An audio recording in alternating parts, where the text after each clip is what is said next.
नीती आयोगाच्या अहवालात महाराष्ट्राची आर्थिक आघाडीवर पिछेहाट झाल्याचं समोर आलंय।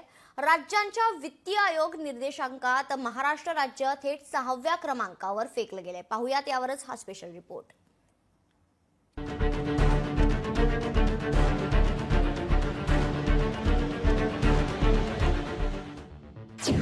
महाराष्ट्राची आर्थिक घडी विस्कटली।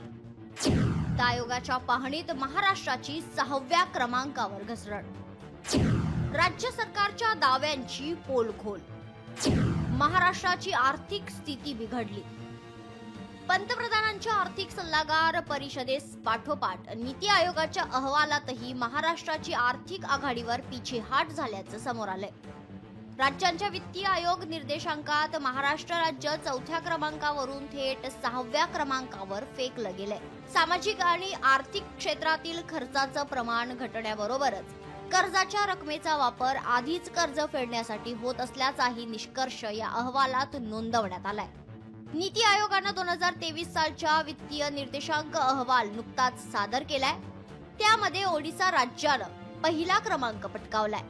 एकेकाळी मागास समजलं जाणारं छत्तीसगड दुसरं, त्या खालोखाल गोवा, झारखंड आणि गुजरातचा क्रमांक लागतो।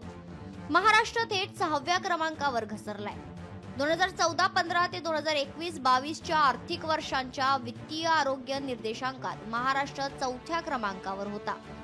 महाराष्ट्राच्या घसरलेल्या क्रमांकावर विरोधकांनी सडकून टीका केली आहे। नीती आयोग आणि या देशाचे शिखर बँक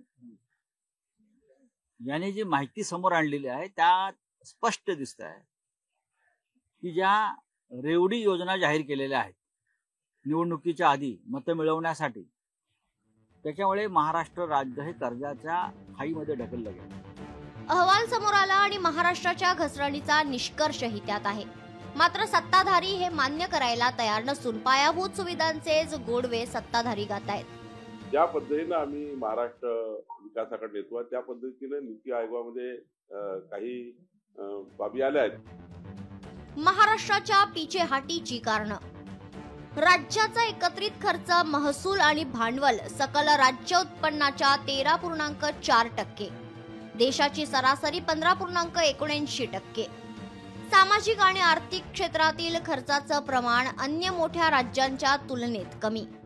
एकूण खर्चाच्या तुलनेत आरोग्यावरील खर्च 4.3%, अन्य मोठ्या राज्यात प्रमाण 5.7%। वाढत्या खर्चामुळे अधिक वित्तीय तूट।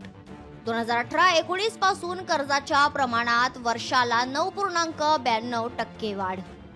नीती आयोगाच्या अहवालानंतर विरोधकांना सरकारला धारेवर धरण्यासाठी मोठा मुद्दा मिळालाय।